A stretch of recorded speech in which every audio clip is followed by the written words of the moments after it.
Yo, I love that.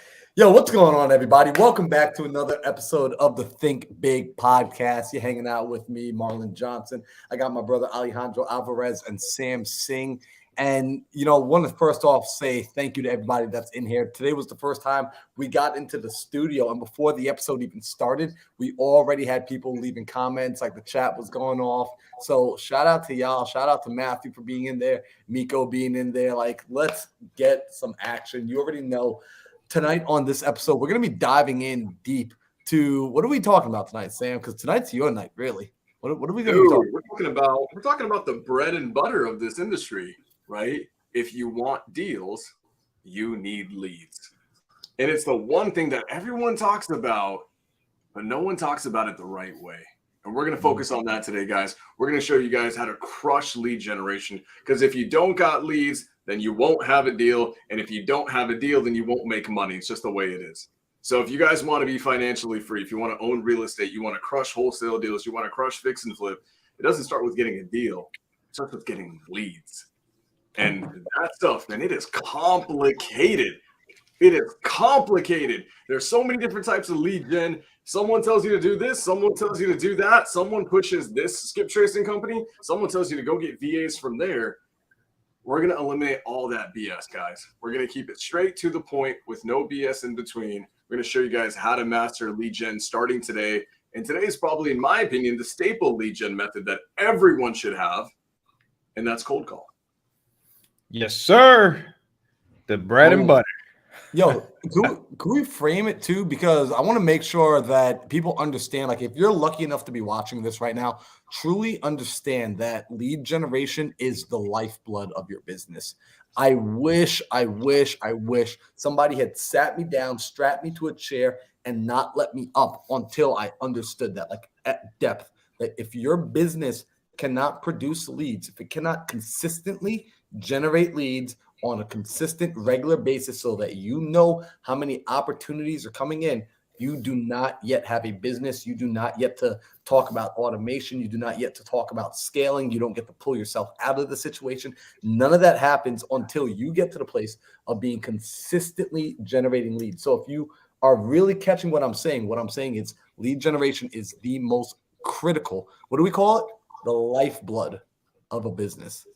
It is the lifeblood. So I just got to frame that to make sure that people are getting ready, that you have a notepad ready, that you got a pen and pencil ready, because you're going to want to be taking notes on everything that Sam is going to be talking about tonight. You're going to want to be taking notes on everything that Sam is talking about. So Sam, I see it. Sam's already he's filming something right now. Also, I got to, man. I got to pump it up. I got to let people know, No, I feel you. So I'm going to make a quick announcement to the people on IG Live. Guys, if you're here watching me on IG Live, go ahead and comment the word YouTube Live on the live, and you will get sent over to the YouTube channel where the Think Big podcast is happening in real time with Sam Singh and Alejandro Alvarez happening in real time right now. So, Sam, I'm passing the mic back over to you, bro. Let's do it. So, guys, why cold call? Let's start with that. Why cold call? Why not texting? Why not direct mailers? Why not billboards? Why not commercials? Why not door knocking? Why cold call? Simply put, it is consistent, it is reliable, it is scalable, and in my opinion, it's probably the easiest one for a newer investor to delegate or outsource, right? A lot of you guys are getting into this industry and you guys are struggling because you're trying to wear too many freaking hats. And one of the hats that a lot of people, in any industry, guys, there are hats that you should wear and there are hats that you should never freaking wear. Do I firmly believe that everyone should start in cold call just a little bit, just to get beaten up on the phones? Yeah, I think you should. I think it's going to build up some resilience, build up some sales skills. That's really important. But what I think that you guys should do is immediately think about, how can I remove myself from a position that can be outsourced for a few dollars. Someone that's a really prominent entrepreneurship, her name is Cody Sanchez. She was paraphrasing a book that she read. You guys know me. You guys know I'm not a huge reader. But she was paraphrasing a book that she read, and in that book talked about when to delegate and when not to. And if the task is a $1 an hour task, or a $10 an hour task, basically anything that is not at least $1,000 an hour task, you should look to delegate. You should look to outsource. And the beauty of cold calling is this, guys. Cold calling in this industry and most industries is done by people. It's run by people who live overseas in different parts of the world. And because our economies are vastly different, it ends up costing us very, very little. So that being said, I want you guys to focus on this. I'm going to try to rewire your brains, right? Your mindsets as business owners. Is as a business owner, your job should be spending your time on nothing but the highest and best use case, right? What is the most optimal thing I can do that gives me the highest ROI on my time? Is it calling a seller who I've never spoken to before and asking them if they're interested in selling their property? That is not the highest and best use of your time as a CEO or COO. The highest and best use of your time is building the structure of your business so it can be scaled. So cold call, first and foremost. Do it in the beginning. Do it for a week, right? Do it for a week. Get beaten up on the phones. Like really feel what it live in it and see what it feels like to get cussed out. It's fun. Trust me, you'll have a good time doing it. My boys here, they've done cold calling. They know what it's like to be cussed out on the phone. It's a good time. And then now you know what it's like, you'll actually quickly see, oh, wow, I can easily outsource this. Everyone, I am sorry if you are a business owner in this industry and you are still cold calling, you are going to get bypassed by 99% of your competition. It is just the way it is. So, guys, cold callers, give me some ideas. Like, where are some really good places to get cold callers? Like countries. Ooh, so Philippines. Yep. So I've done Philippines, which I think the Philippines, like they have like a staple. They had a large influx of investors over the last couple of years going and training these people on how to essentially cold call for the real estate investing industry. So there's a pro to that, right? There's a handful of people that are already well versed with the workforce. They're well versed with the industry. They don't require as much training. Although I'm going to say this, you're going to want to train your people no matter what. You're always going to want to train your VAs, regardless of where they come from. But the Philippines is a good place. And what's super cool is they're super budget friendly. Just be very aware that the time zone difference will be there late at night. Another cool place I picked up some dope VAs has been in DR. So in the Dominican Republic, I've gotten some really awesome VAs out of DR. Shout out to my Bengals. Yes, sir. Yes, sir. Bro, like you guys know my assistant Karen, who's freaking awesome. Shout out to Karen. She's out of the DR, right? I've had VAs out of Egypt. Yes, sir. I'm all about the bilingual, actually. The other day we were on the phone, matter of fact, and Karen, I was talking with one of my contractors, and you could see that there was a English to Spanish struggle. And Karen, I happened to have her on Zoom, and she just jumped in and she finished the entire conversation for me. I was like, that was amazing, right? Not needing to tell her that, not needing to ask her it. She just already had that skill set. So something to be aware of, something to think about. But yo, Alejandro, where else can we get some good VAs from, bro? Filipinos, Egypt. Those are the most luck I have as far as for consistency. You can find them like on Upwork. What other website they have? I think Upwork is really what I've used. I don't know too much as far as any other website. I don't handle the marketing department or the hires in my business, but that's where we see some more consistency. The Philippines and Egyptians. And let me ask Sam and Alejandro real quick. Do you find that you get different personality types and different mannerisms and cultural things that come along with hiring people from different countries that people should or shouldn't be aware of? Like, does it not make a difference where you get your VA from, or does it make a difference? Oh, bro, absolutely, bro. I've had VAs from the Philippines, and all they care about is just getting paid on time. That's all they care about. And then I had VAs, want to say Nicaragua, and they're completely different. It was like, hey, I want to get this time paid off. I want to have a secure medical something, and it didn't go well for me for as far as like for my business structure. So I stuck with the Philippines and Egyptians, but you can definitely see a shift in like mindset and like consistency. Okay, I want to highlight this, guys, because Alejandro is absolutely freaking right. Right in the Philippines, guys, it's really interesting, and people, I had to learn this, and it took time to gain this perspective in this industry.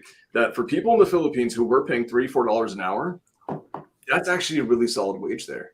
That's the wage of someone who actually has a 4-year university degree. That is a college education salary, which is a really interesting thing. We would never think that, right? Because we're here, we think that you go to college, you should probably make a ton of money, and that salary point's a lot more than $4 or $5 an hour. But in the Philippines, that's the case. And Alejandro's point, that is the number one thing that I can actually take away, is that, and I completely agree with, as when you hire from the Philippines, their thing is, are we getting paid on time? Yep. They've got bills due, and guess what? The people who, like, you know, their landlords, the people they got to pay bills to, they don't really give a damn what their reasons or excuses are. I feel like it's a hard landlord state over there. But one thing that I want to highlight is this: the number one reason that's different from the Philippines versus America versus Egypt versus the Dominican Republic, different cultures. They're different societies, right? Sometimes they've got even different predominant religions that manifest in how people communicate, manifest in how people associate with each other. So when you go to Egypt, you'll quickly find this, guys. Egypt, a lot of people may not realize this, is very Western influenced. Mm-hmm. Out of that sector of the world, it's probably one of the most westernized places out there. There are tons of university that professors from America teach at. I just hired a cold caller from a sourcing agency. They seem to be doing really great so far. And we just hired an Egyptian VA, and I was listening to her call reviews, and I was stunned. I was stunned at how articulate she was, little to no accent. And guys, it's not a race thing. It's not a prejudice thing. The reality is this: we want to limit the disconnects during a phone call. And sometimes when people are communicating with one another, if there is a heavy accent and there is a barrier to communication, it hurts the chances of successful conversations happening. So when we looked at Egypt, Egypt right now seems to be a massive producer for us in my company specifically. And then when you also go to Central and South America, I mean, like Colombia seems to have some really good ones. And another reason why is this is a real neat trick that I want you guys to look at. Find people, Egypt, Central, South America, who came to America and lived in America on like a student visa and then had to go back home. Why? They've lived the American culture. They know what it's all about. They'll catch slang. They'll catch culture. It's a really worthwhile thing to do. So, and here's another reason, guys. Here's why you don't hire Americans for cold callers. I'm sorry, guys. Our culture. I'm sorry. I am so sorry to say this, but this is true. Alejandro, let me know if you agree with me or disagree on this. In America, do we predominantly have a culture of extreme work ethic and consistency? Man, no. No. The answer is no, guys. The answer is no. We are an immediate gratification country. Hell, we're probably the country that outsources more tasks and more duties to other countries than any other country. You know what? Someone look that up in the chat. Let me know. Go Google that. Find out if there's another country that delegates to other countries more than America does. So this is why you should not, for these lower price tag tasks like cold calling, you should not be hiring Americans. You should 100% be hiring overseas. And what I want to do is, because this bugs me. Wow, wait, Sam, I gotta hold you up for a second. I Googled it, man. I feel like Joe Rogan podcast. Ooh. Dude, the US has the most percentage of outsourced jobs in the world, with almost 68% of companies delegating their services. Insane. I didn't realize it was that big. That's huge. That's not even close. Dang. And what happens with AI, guys? We're gonna start delegating our stuff to artificial intelligence, and it's like that's a whole other topic for another day. But I just want to put this in your guys, plant this seed.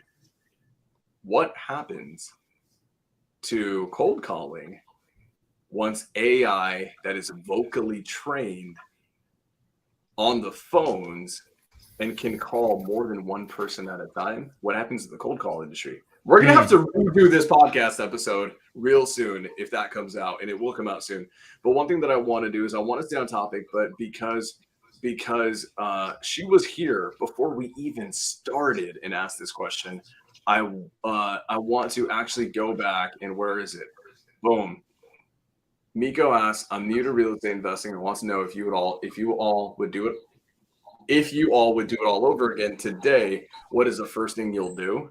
Ooh. Real quick, short answer, Marlon Johnson. Bro, I literally was on like a 3-hour reel last Tuesday night after our Think Big podcast answering questions for people. And I literally laid this down to a brand new kid, 21 years old, out of the military, getting into real estate. And I said to him, you are brand new. You have no resources. You have nothing but time. Go and learn how to market.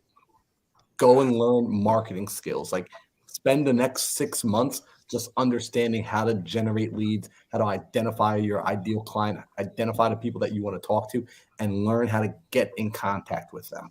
Spend nothing but the next 6 months learning that one skill, and it will serve you for the rest of your life.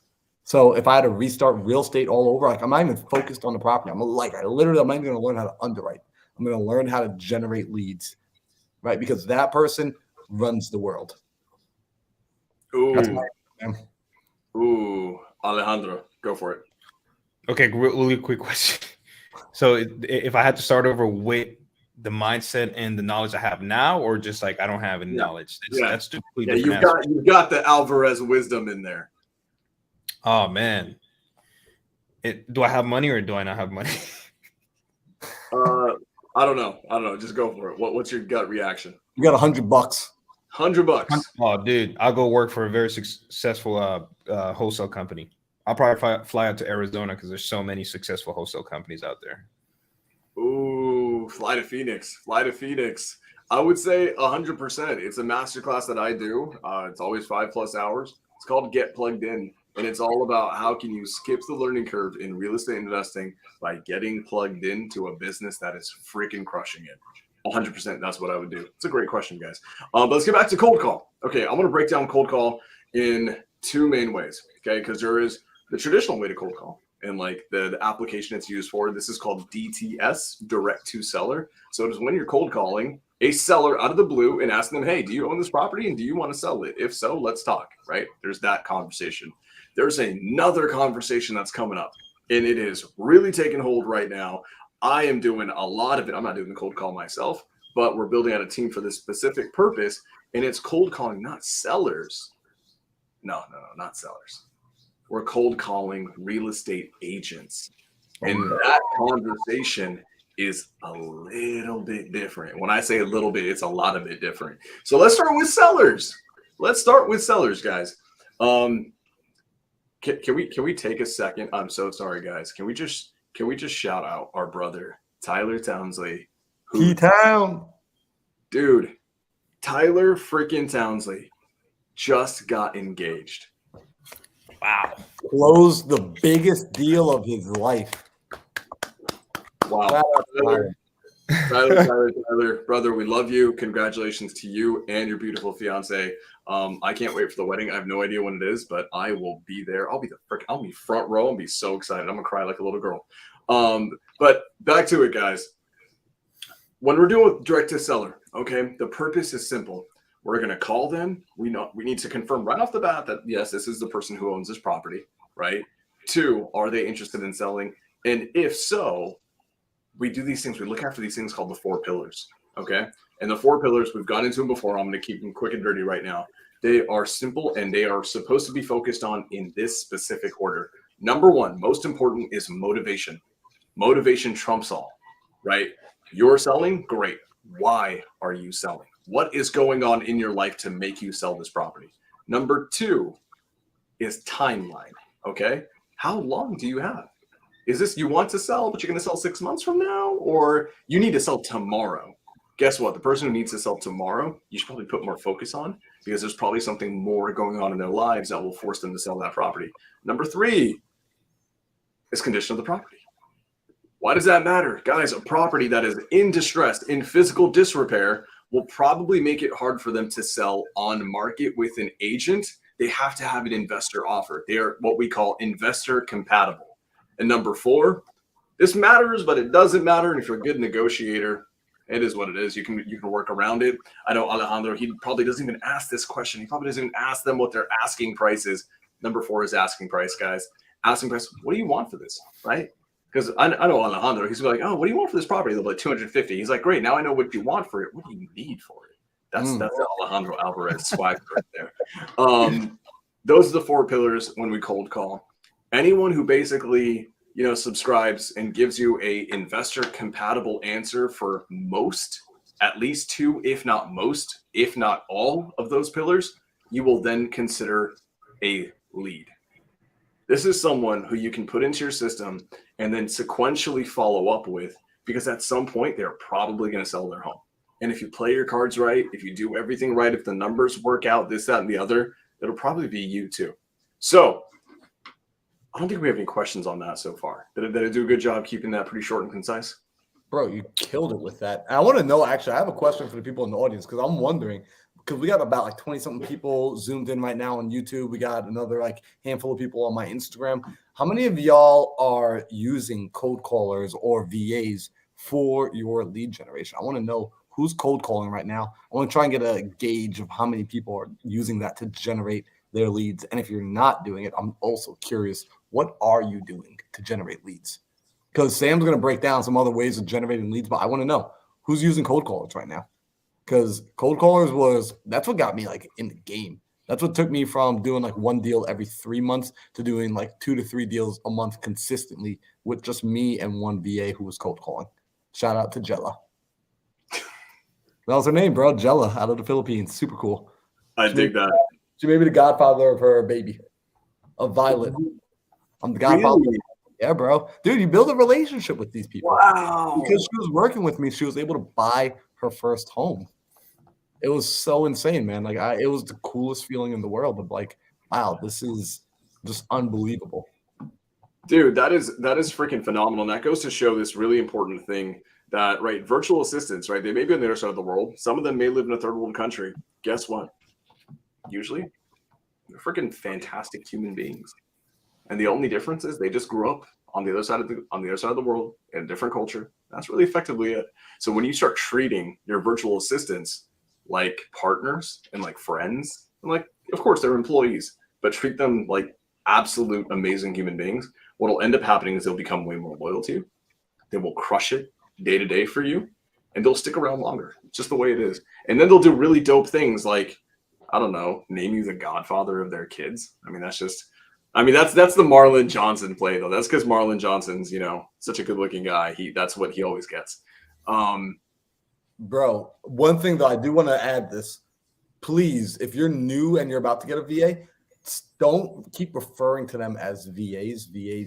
Once you hire somebody, use their name. One of the biggest things is I would have people come to me and they would say, man, my VA is not producing, my VA is not doing this, my VA is not doing that. And I'm like, does your VA have a name? Okay, so Chad needs help is what I'm hearing. Because the more we keep looking at them as VAs, and I would say, hey, who's training Chad? Well, what do you mean?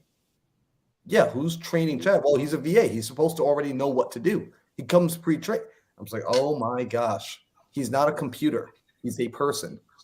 You have to treat your people like people. So I just want to like add that before we keep going, because if people can understand, like if you keep this on your mind, if you keep grateful, if you stay grateful, if you have gratitude, and you start to communicate with these people who are literally growing your business for you, you will start to have a whole new appreciation for them, and they will have a whole new work ethic when they come on board. Dude, that is so true. One of my amazing mentors. Some of you guys know him. His name is Pace Morby. He's kind of a well-known guy. He teaches this. He talks about treating people like gold. When you treat people like treasure, they will treat you back like treasure. They'll treat you more. And it's so important. So 1,000%, right? It is, and this is so funny. And Marlon, to your point, I see this a lot. A lot of people come to me like, Sam, I'm having trouble with the lead gen, right? I'm having trouble with scaling my company, right? And that's what I'm known for, is how to scale, how to go from 2, 3, 5 deals to to 15 to 20 deals per month, right? And what the first thing we do a diagnosis on is lead gen. Right off the bat, do you have the leads to support what you want to do? And what ends up consistently happening is people aren't putting in the time to train their people. Your callers, right? Let's not call them VAs. Let's at the very least call them callers, because that's what they're doing. Your callers are not real estate professional guys. They're not. If they were, they wouldn't work for you. They'd be doing it on their own. This is true. If they're not professionals in real estate, they don't know everything that we know, right? A lot of you guys are in mentorships that cost almost 10 grand just to be in. They're not, right? So treat them and understand that they need that help. And the more you help them, the more they can in turn help you. It is just the way it is. So let's get on with it. Let's talk about the direct to seller side. In direct to seller cold calling, there's this thing that we care about. It's called a cash conversion cycle. In all of marketing, whether it's in real estate or tech or e-commerce or whatever, whenever we launch a new marketing campaign in business, we anticipate a cash conversion cycle. And what that simply means is this: from the moment I put $1 into the system, right? The moment I spend $1, how many months have to go by for me to predictably and sustainably get a return on that money? I'm not talking about you put in $1, tomorrow you make $2 because you got lucky and it's an outlier. Over a long enough time horizon, right? Over a long enough period of time, how much time has to go by? What is the average? In direct to seller cold calling, because the industry is going the route that it is, we're consistently seeing 6 to 9 months. It used to be 5 to 9 months. It's starting to become 6 to 9 months. What does that mean? If you launch a cold call campaign January 1st, 2023, and you're pumping money into it and you're feeding the machine, you're constantly feeding, right? You're making your deposits every single day. It is going to take, on average, 6 to 9 months for you to consistently see the fruits of that labor. You may get fruit in March. You may get fruit in February. But for you to consistently see it, it takes a little bit longer. It'll average out. That's a really important thing to do. Why does that matter? Why do I want you guys focusing on a cash conversion cycle? Budget. Budget matters, right? Do you guys have enough money to sustain that spend, that marketing burn, until you can predictably get the results back? This is why I get this a lot, and I know you guys do as well. Someone comes to you, they say, Sam, I want to start cold calling, right? Marlon, I want to start a cold call campaign because I need to produce leads. I'm going to go hire a VA and get a dialer system and get 75 phone numbers. I'm going to launch it because someone on YouTube told me to do that. Great. You ask them, awesome. How much money do you have? How much money can you spend per month? $2,000. Phenomenal. Solid spend, right? Solid spend for a newbie. How long can you actually keep that up without going broke? 2.5 to 3 months. So you're telling me if you don't get a deal and you don't make cash in the next 2.5 to 3 months, you will lose that money? Guess what? You cannot sustain that cash conversion cycle. Yep. You may be able to. Don't get me wrong. It happens all the time. People are outliers. People are complete outliers. It happens. But the reality is you shouldn't take that chance. You should go find something else. So, Marlon, we have leads, right? And every marketing method, whether it's cold call or texting or PPC or Facebook or YouTube ads, which are a new thing that people are working on now. Hell, even Bing. You guys know that weird site, that web browser, Bing? You can actually run ads on there. Did you know that? Yep. That was a new one to me. I didn't even think of that. I didn't process because I didn't know people used Bing. It's like Mozilla Firefox ads, right? It's like, oh, that's a thing. People are paying for that ad space. Marlon, how many leads across the industry do we see that people need to get a deal in cold call? So as an industry standard, and I'm going to give you all an industry standard. This means if you have very little skill, you're starting out, you got nothing going for yourself, you haven't closed a deal, with these numbers, you should still close a deal, because at this point, this is like a monkey throwing darts. Like eventually it's going to hit a bullseye. It's 50 leads per contract, and then 3 contracts per deal. 3 contracts will convert into you getting cash in hip pocket National Bank. So really, we want to make sure that we're generating enough leads. In other words, if you heard what I said, 50 leads to a contract, 3 contracts to a deal, I need to generate 150 leads to make it absolutely no way I can fail. I'm going to make money in this business. 150 leads. Really take that in. Take that in. And also, while you're here, real quick, I always gotta do this because I want to see the number go up. We're at 30 viewers right now. I want to get to 50 viewers right now. So let's get this live to 50 people. Let's get this podcast up to 50 people. If you're getting value, do me a favor, share this out right now with 3 other people. It's okay. I'll wait for you. Share it out with 3 other people and then comment done when you are finished. Look, even the ghost of Daryl is here saying, let's get this live to 50 people and then comment done when you're finished. He's alive though. God, he is alive. I think. I hope. God, I hope you're alive, Daryl. We miss you. We miss you, guys. If you guys get this to 50 people, Daryl will actually show up. I'm telling you. I promise you, he will. But you're right, dude. So on average, we see at least 50, right, to consistently get a contract. Okay, so that means this, guys. I want you to think about it this way as a business owner. If you go get a caller, right? Maybe this person's a virtual assistant from the Philippines or from Egypt or from, I don't know, freaking San Clemente, California, wherever you get them from. And if they're calling 5 days a week and they're generating 1 lead a day, it's going to take you 50 business days to get your 50 leads. It doesn't mean that on that 50th day, you're going to get a contract. Right? Because all you've done now is you've fed the machine. You filled the pipeline. That pipeline, we have to do this thing called nurturing. We have to take care of it, right? We gotta show a little love. You know, you gotta caress it a little bit to make it open up to you. After enough time, it's usually between 30 to 45 days of just talking to leads and following up with them and having conversations and moving the ball forward, you'll typically get that contract. Okay. Oh, so can I also pitch in something really quick? Out of every 2 contract, expect 1 to not go through. Ooh. Very important. Ooh, Alejandro, what do you mean by that? What like let's pretend someone is brand spanking new, and they don't know that contracts fall through. Yeah. So out of every 2 contracts you have, 1 of them is going to have title issues. And again, guys, this is on average. It doesn't mean if you have 10 deals in the contract in 1 month, it doesn't mean that all 10, won't go through. You might sell all 10 of them.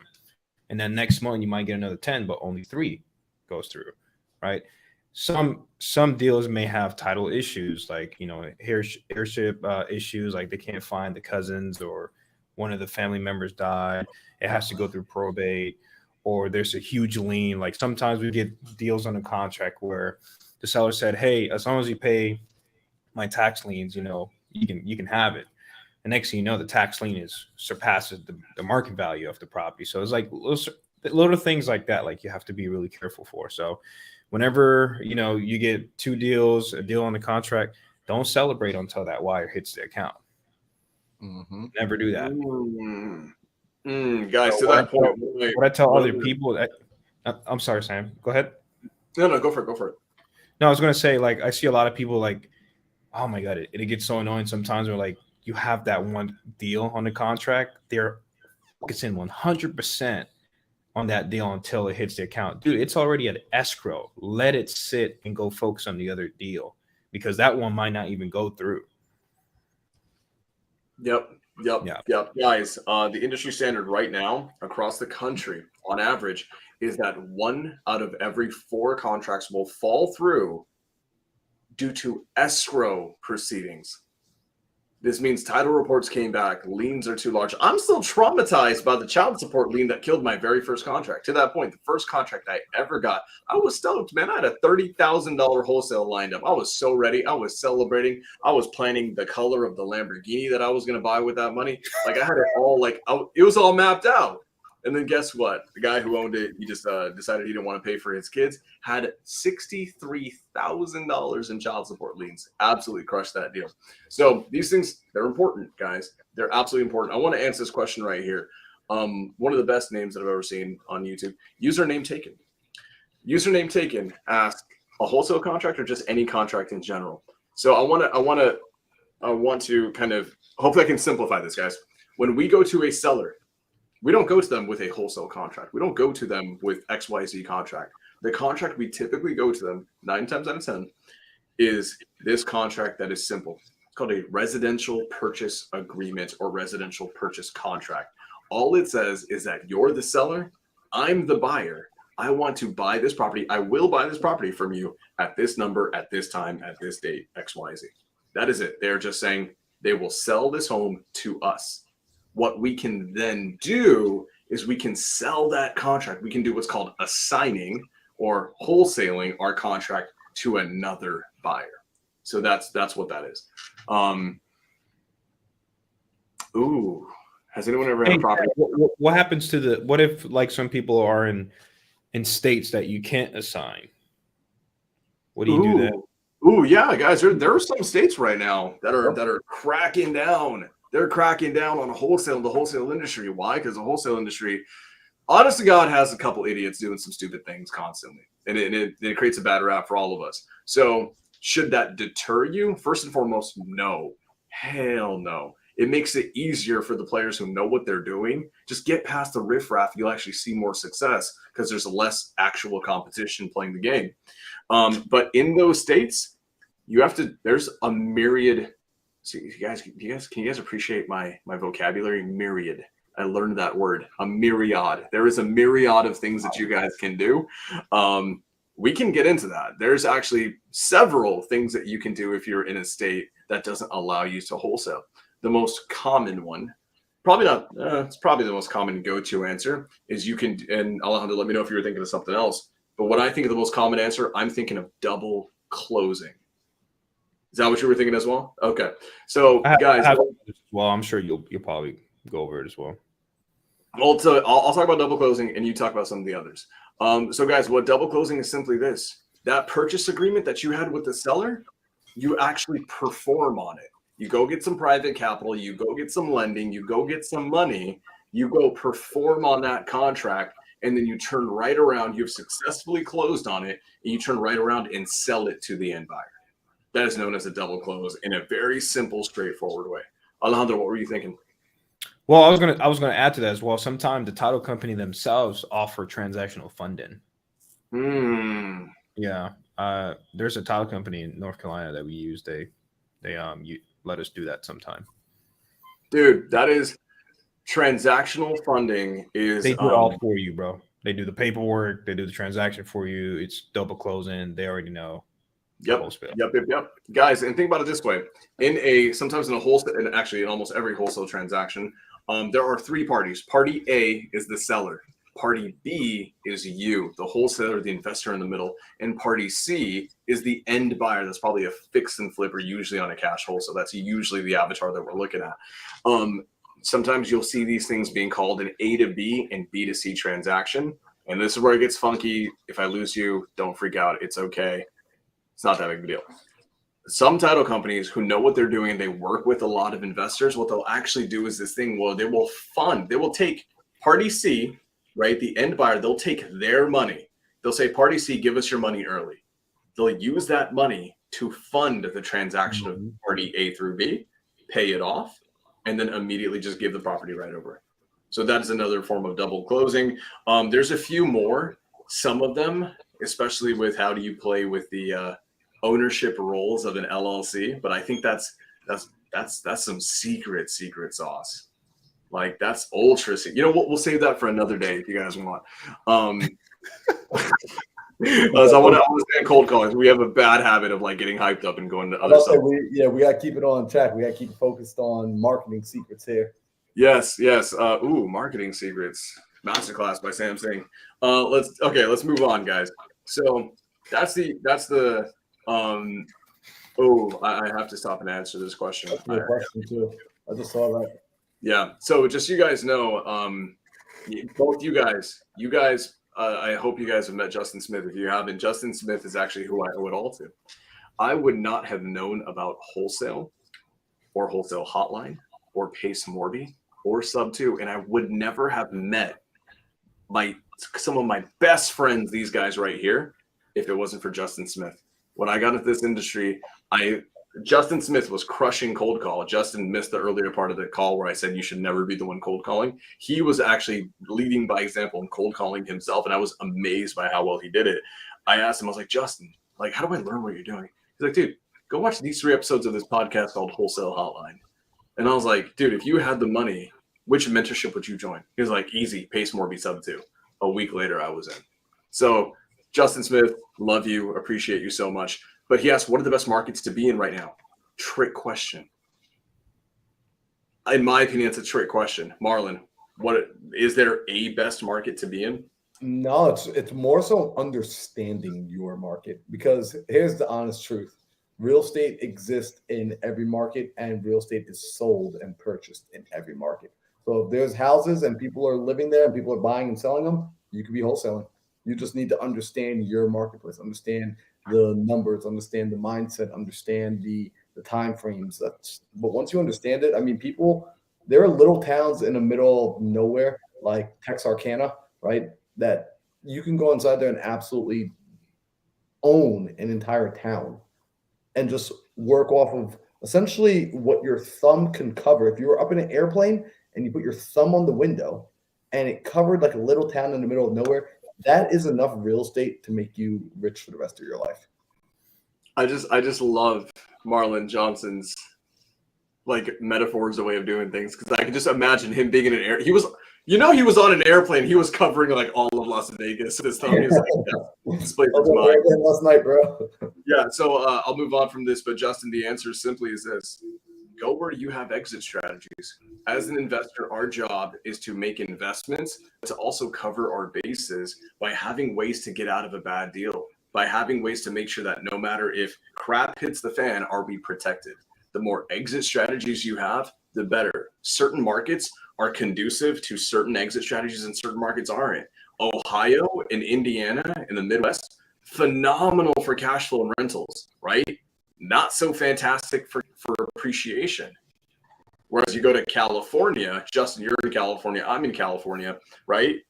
We don't have fantastic cash flow here, but we've got probably some of the best market appreciation there is. So that's the answer for that.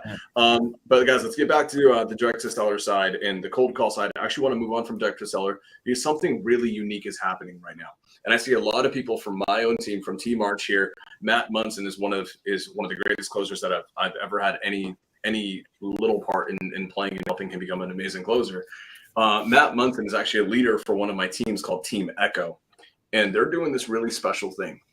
All day, every day, they're cold calling for sure, but they're cold calling agents.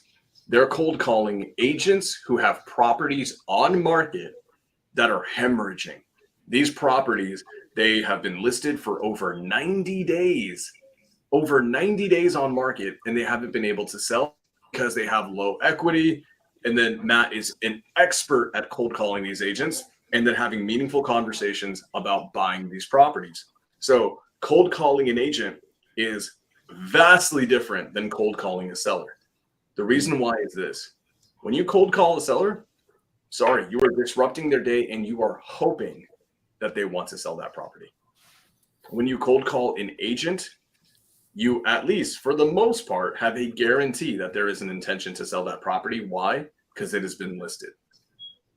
Now, don't get me wrong, you can cold call an agent and position yourself and say, actually, I'm going to save that for a little bit later. Let's actually talk about this when we're calling an agent who has a listing on market, right? It's been sitting there, right? You know how we talked about the 4 pillars, right? Motivation, timeline, condition of property, and price. We still do that when we talk to agents. We still absolutely do that when we talk to agents, but we do it a little bit differently. Why? Because the agent isn't the seller. We want to get the story from their perspective. And those agents, they have a very unique business relationship with the seller, where the seller basically usually tells them, hey, this is what I want. This is what I'm looking for. See what you can get me. And they, a lot of times, will give them a bottom line. If you can extract that information from them, you can have a very quick and easy transaction because you know exactly what they're looking for. So that's the listing side. Marlon, Alejandro, anything you guys want to say on that part? Yeah, just the biggest thing is that agents actually want your phone call. Agents want to sell. They want to have conversations with prospective buyers. They want to be on the phone with people who are going to make offers. So sometimes people are worried about calling because they've spoken to sellers, they've been cursed out, they don't find it as enjoyable as we might because we know it builds tough skin, so toughen up cupcakes. But agents actually want to talk to you. They want to know what's your offer, how can you help the situation, because they get paid a commission when this property sells. This is a neutral third party who benefits from this property getting sold. So if you can help facilitate the sale, essentially you are facilitating money going into their pocket. Keep that in mind. Oh, Ooh. I also wanted to add to that.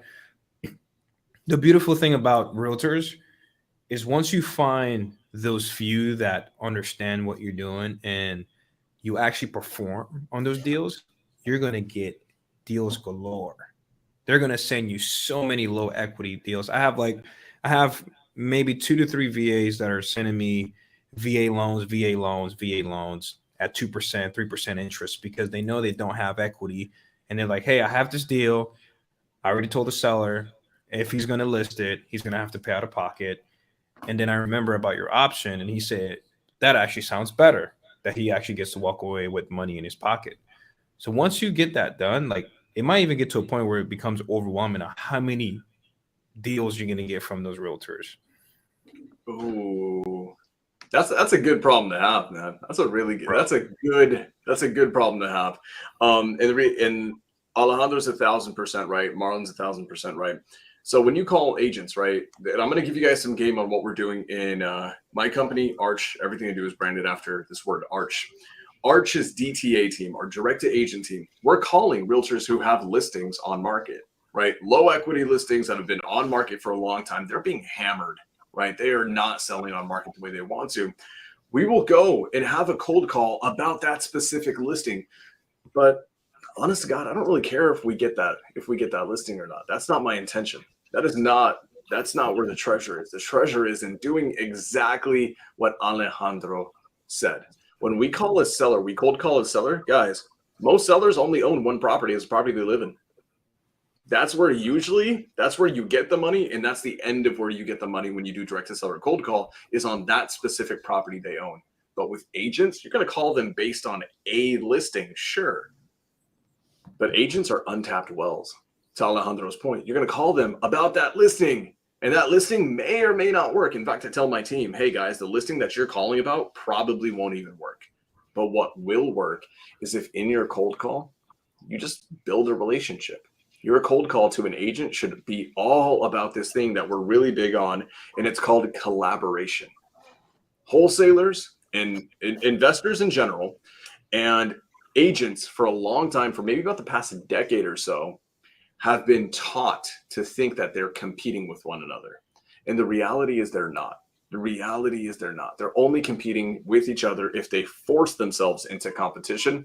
The best thing they can do is collaborate. And if you can get an agent, like I love Alejandro just gave so much freaking fire game and just like was like, they're sending me 2-3% interest on VA loans with no equity. He just said it so casually, and like it went over a lot of people's heads. They don't even know that that's like such a fire strategy.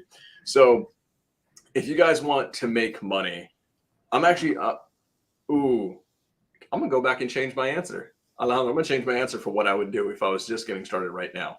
I would go pull a list. Okay, first and foremost, I would go to PropStream probably because PropStream's good for this. Miko, I hope you're here because this is for you. This is what I would do if I want to make money as soon as possible. I would go to PropStream and I would pull a list of VAs, FHAs. Actually, let's just start with VAs and I'll tell you why. VA loans, right? For veterans loans. Veteran loans that have been listed on market means an agent has a listing agreement and it's selling on the MLS, but it's been listed for at least 90 days or more. Why do I care about that? Ooh, I'm gonna throw another little filter in there. 12 months or less of ownership. What does that mean? It means someone who honorably served in the military, used a massive incentive that our government gives them. That's a VA loan, which is usually a 0% down loan. It means that when they buy these primary residence properties, they're actually not coming out of pocket. It's like, hey, you served the country. Here's your reward. You can go buy a house and not put anything down.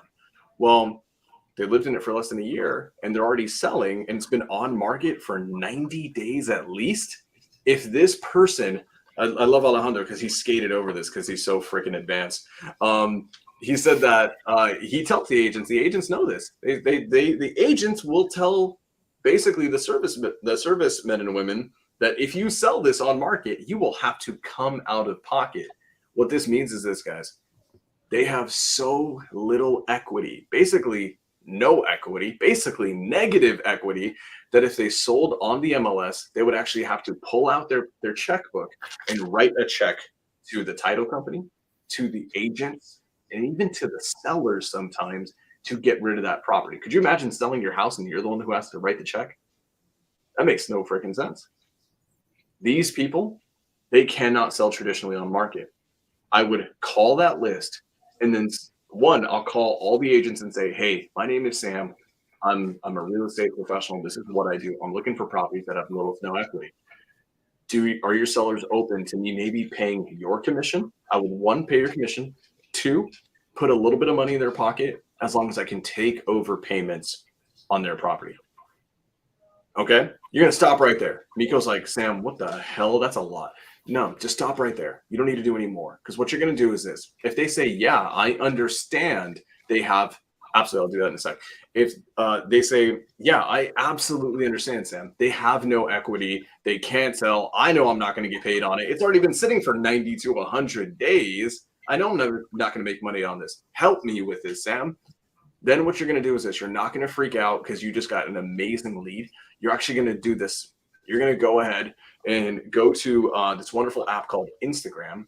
And then you're going to go into the search button and you're going to type in, it's really Alvarez.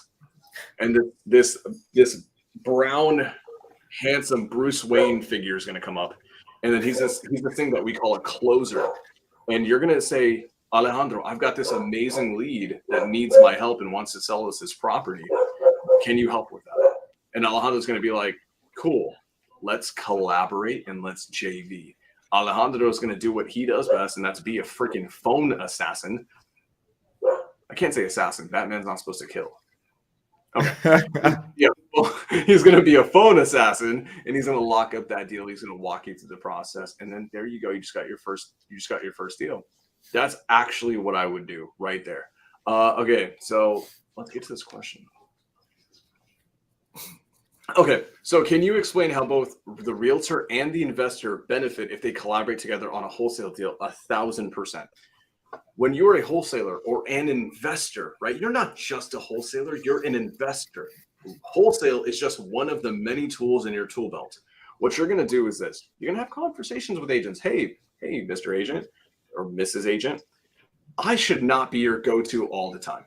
Your job is to get listings. I know you want them. It's what you're good at. Right? For the people who have a property it is in their best interest to sell on market, help them crush and do what you do.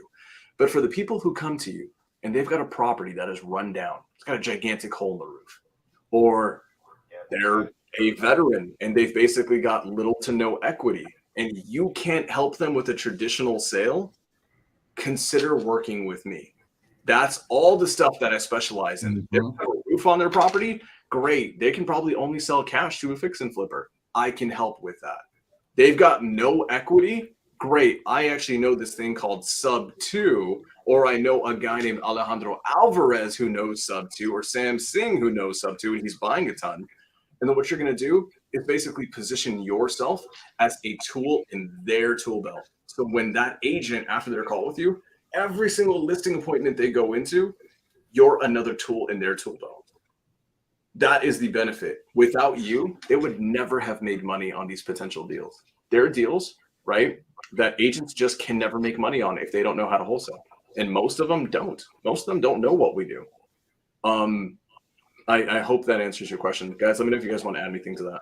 Yeah, I want to add one thing. When we're dealing with agents and we're talking with them, please also don't get into the headspace of thinking these agents are doing something wrong or why don't they know this. Agents are really good at what they do. They're used to listing homes that are ready for the marketplace. They are essentially the car dealers of like cars in the world of like you don't go to a Honda dealership or a Porsche dealership and say, hey, bring me the problematic car, right? That's what the investors are for. We are there to go and solve problems. So recognize when you go to talk to these agents, really frame the conversation, frame yourself before that conversation of realizing you are there to take care of the problematic homes, the problematic cars on the lot so that they can do what they do really well, which is sell the ready to go cars, the ready to go houses, the ones that do not have a problem. But when there is a problem, you are essentially a new tool in their tool bag to help them monetize their leads. Because guess what? Agents generate leads. They spend money to generate leads. They cold call. They send mail. They do all the same things as you as well. So we really want to be able to understand this. In fact, Ingrid Hernandez just jumped into the chat, and she's like the agent whisperer. She is so phenomenal because she herself is a unicorn. She's an agent investor. So she understands both worlds extremely well. And she knows how to let them know that, look, I'm not here to be competition. I'm here to be a tool in your business. I'm here to help your business grow. I'm here to be an asset to you and your clients. Because a homeowner that's listed with an agent or knows an agent, that is their client. And an agent has a responsibility to do what's best for their client. So you need to keep that in mind so you can properly frame the conversation. Ooh. Shout out to Ingrid Hernandez. Ingrid Hernandez is just an absolute badass human being, badass investor. And, she obviously crushes it as an agent. Dude, I think that we leveled up our chat. Like the fact that we must have been dropping fire if Ingrid Hernandez showed up. I think we did what we were doing right. Yeah, I would say this, guys. As far as these relationships with agents, and Miko asked earlier, and I forgot to answer this, is what's the benefit to the investor? Guys, how would you just like to wake up, right? Random day, random on a Tuesday, you just wake up and there's another $5,000 in your pocket. There are $5,000 in your bank account, right? A massive money-making opportunity just showed up. That's what it's like working with agents. If you've done a good job building the relationships, they will bring opportunity to you. And sometimes it'll feel like it's out of nowhere. Alejandro said it. He's got agents who just out of nowhere will just bring him opportunities. And these are layups. They're freaking layups for him to crush. Easy money to make. For you, this series that we're starting today with me is called Lead Gen Mastery, right? Guess what? The agent can generate that lead for you. And they're going to spend all the money for you doing it. That's the benefit. It's free lead generation. And it's basically, think about it this way. You have someone working on your business for you, and they're just doing it for you. They're providing you money. They're providing you opportunities 1,000%. And I got to throw one more thing in there because people don't think about this. What other industry allows you to go and get an employee that works for you and works for free? Because who pays an agent? See, I'm a buyer. Sellers are the ones who pay the agents. That comes out of the seller side. Even when I go and I buy creative deals, I still look to negotiate that the seller still covers their closing costs. Now, if they can't, it becomes another piece of leverage to get the deal done. So working with agents, it's like when people refuse to work with agents, I'm like, you guys are nuts. You're leaving money on the table. And you're also, what other piece of lead generation can you do once that it feeds you over and over and over again? You build one solid relationship with an agent, and just like Alejandro, you wake up to, hey, check out this property. Hey, I've already told the seller about you, and he's interested. You now have somebody speaking your praises. The best sort of referrals are the ones that come from vetted sources. When someone like has a trusted advisor saying you need to talk to Alejandro, he's an investor, he's a good guy, he can help out with your problem. How much easier does that call get? That lead doesn't get any hotter. Mm. Mm. You are vouched for, you're credible, you're already stepping in as an authority without realizing it. And I mean that's really freaking special. That's really special. So for people who are new, I would probably have given you a different answer last year. But because the marketplace that we're in, if you are brand new, right, or if you're on the newer side, you want to get into this industry, I think right now, go pull that list that I told you to list, that list that I told you to pull. Go pull that list. Go have those conversations with agents. If you are low on budget, you don't have a massive budget, you're not balling, or you don't want to spend tons of money on real estate investing right now, go do that. Free lead generation. Bring those leads to an established badass closer, right? Someone like Brown Bruce Wayne, Alejandro Alvarez, right? Or the ghost of Daryl Ellison, who's also a phenomenal closer, or Marlon Johnson, right? Bring your lead to one of these guys. They'll take that deal to the they'll take that lead, turn it into a deal, and take it to the finish line. You'll get paid. Do that enough times, and then you'll start stacking up. Now, what you'll do is then you'll hire callers. Okay, you'll start building your business without you doing the work. Right, you'll put pieces in place because that stuff costs money. Then you're going to go from doing cold call on the direct to agent side. Then you're going to build cold call on the direct to seller side. That's how you do this. Username taken. I love this name. I absolutely do. Do you guys assist with the creative deals with the agents in the Birmingham, Alabama market? Guys, yes or no? I do. Yes. The answer is yes. I don't know how to do deals in Alabama. Have you? Yeah. Say that again.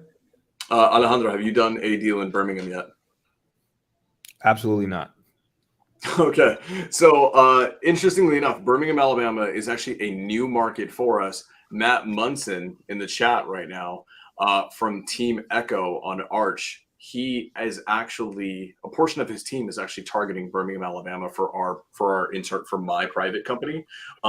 So we're actually chasing after that market really, really hard and fast right now. So I 100% do. You can work with me directly. You can work with one of my amazing closers on Team Echo. And the beauty of it is one of my really good friends, I think someone who's a good friend to all of us, another leader in our community. His name is Medium Wave Dave.